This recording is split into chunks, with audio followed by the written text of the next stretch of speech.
ओम नमो भगवते वासुदेवाय। राधे राधे। जय श्री कृष्ण।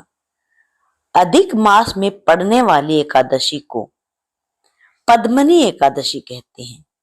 अधिक मास के शुक्ल पक्ष में जो पड़ रही है, इस एकादशी को पद्मनी एकादशी और कमला एकादशी कहते हैं। यह एकादशी बहुत ही महत्वपूर्ण होती है, क्योंकि यह 3 साल में एक बार आती है।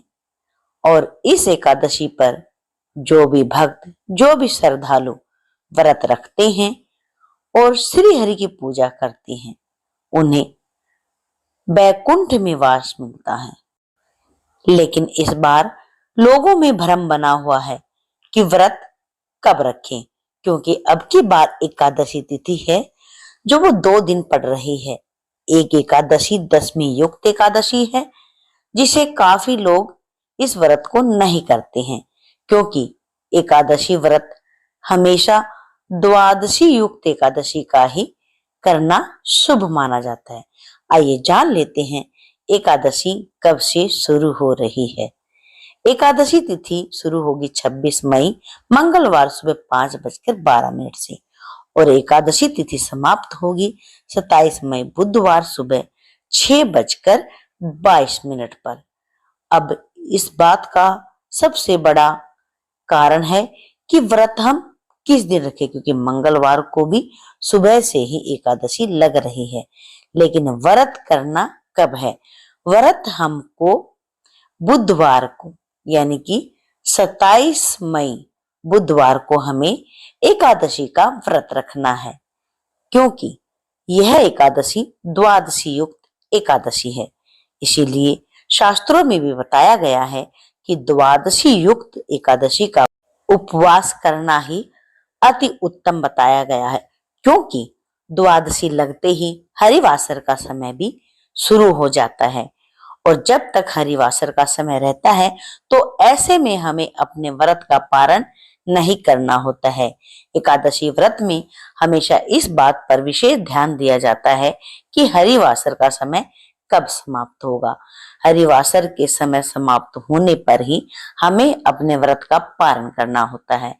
अब जो लोग मंगलवार को व्रत का पारण करेंगे, उन्हें व्रत का पारण कब करना है?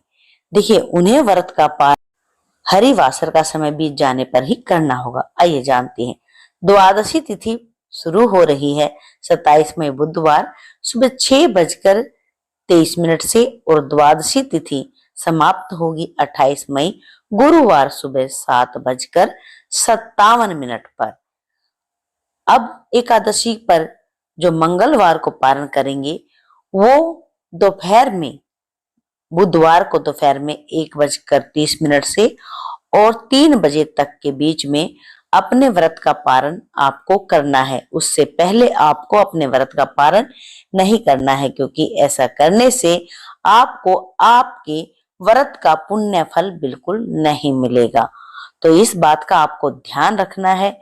और शास्त्रों में बताया गया है कि एकादशी के दिन तुलसी जी में जल नहीं डालना होता है, तुलसी दल नहीं तोड़ने होते हैं। आप 10वीं तिथि को ही तुलसी दल तोड़ करके रख लीजिए और 10वीं तिथि को ही आप तुलसी जी में जल दे दीजिए। एकादशी में जल नहीं दिया जाता है।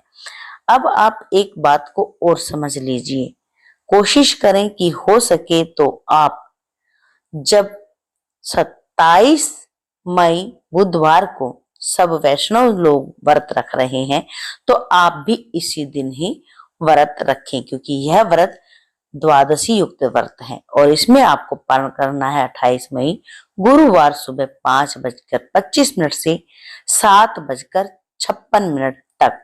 इस बीच में आप अपने व्रत का पारण कर लें। व्रत का पारण करने से पहले आपको दान अवश्य करना है।